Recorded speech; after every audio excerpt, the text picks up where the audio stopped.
আসসালামু আলাইকুম। আশা করি আপনারা সকলেই ভালো আছেন।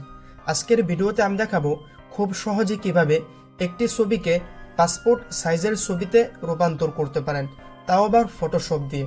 তাহলে চলুন আর কথা না বাড়িয়ে আমরা মূল ভিডিওতে চলে যাই। এই জন্য ফার্স্টে আমরা ফটোশপে একটি ছবি নিয়ে নিয়েছি। এখন এই ছবিটাকে আমরা প্রফেশনালভাবে পাসপোর্ট সাইজের ছবিতে রূপান্তর করব। এজন্য আমরা ফার্স্টে ক্রপ টুলে ক্লিক করে দেব। এখান থেকে আমরা 28 mm এবং এখানে 38 mm রাখবো এবং রেজলিউশন রাখবো 300। এরপরে এখান থেকে আমরা ছবিটাকে সুন্দর করে ক্রপ করে নেব। ছবিটা ক্রপ করা হয়ে গেলে এখানে আমরা টিক মার্কে ক্লিক করে দেব। এখন আমাদের কাজ হচ্ছে এই ছবিটার ব্যাকগ্রাউন্ড রিমুভ করা। এই জন্য আমরা কুইক সিলেকশন টুলে ক্লিক করে দেব।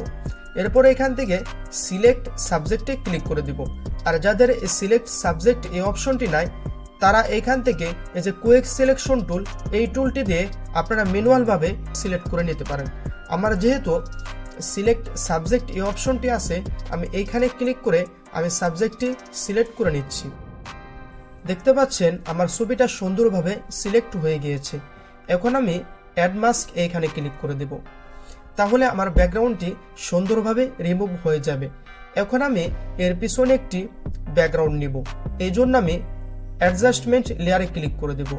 এরপর এখান থেকে সলিড কালার এখানে ক্লিক করে দেব। এইখান থেকে আপনারা যে কোনো কালার নিতে পারেন। আমি এখান থেকে হোয়াইট কালারটা সিলেক্ট করে ওকেতে ক্লিক করলাম। এরপরে আমার মেল লেয়ারটি উপরের লেয়ারে নিয়ে যাব।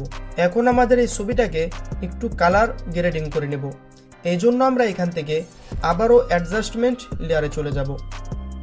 এখান থেকে আমরা সিলেক্টিভ কালারে ক্লিক করে দেব। ব্ল্যাক যে অপশনটি আছে এটি একটু কমিয়ে দেব। এরপর আবার এখান থেকে অ্যাডজাস্টমেন্ট লেয়ারে চলে যাব। এখান থেকে আমরা কার্ভসে ক্লিক করে হালকা একটু বাড়িয়ে দেব। এরপর আবার অ্যাডজাস্টমেন্ট লেয়ারে গিয়ে আমরা এখান থেকে লেভেল অপশনটা ক্লিক করে দেব। এইখানে আমরা এই টুলবারটিকে হালকা একটু ডানের দিকে নেব।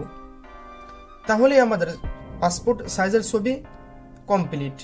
এইভাবে আপনারা যে কোনো ছবিকে পাসপোর্ট সাইজের ছবিতে রূপান্তর করতে পারেন।